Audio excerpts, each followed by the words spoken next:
Hey guys, so I have here my JBL Reflect Mini 2 earbuds, and I hear from a couple of people that they're having problems with them, that they're becoming unresponsive, so they can't use them. And so I thought I'd make a video about this, and what does seem to work and fix the problem is a factory reset. So I want to show you today how this is done. So right now my earbuds are connected here to my iPhone. You can see this here in the list, it says connected.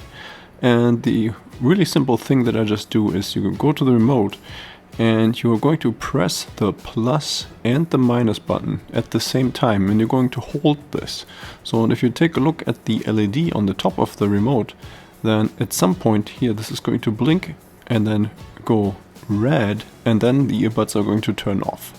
So this was the factory reset already. So at this point now we can just immediately turn them back on.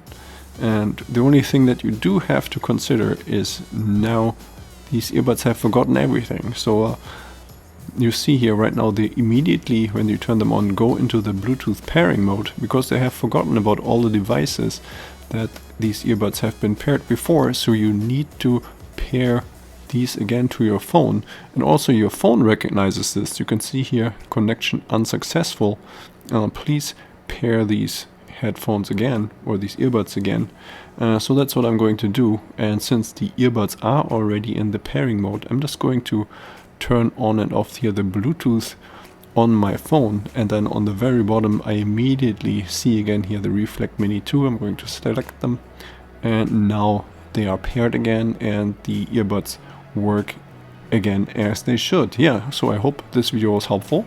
If you have any more questions or comments, then please write a message below, and don't forget to check out my other videos.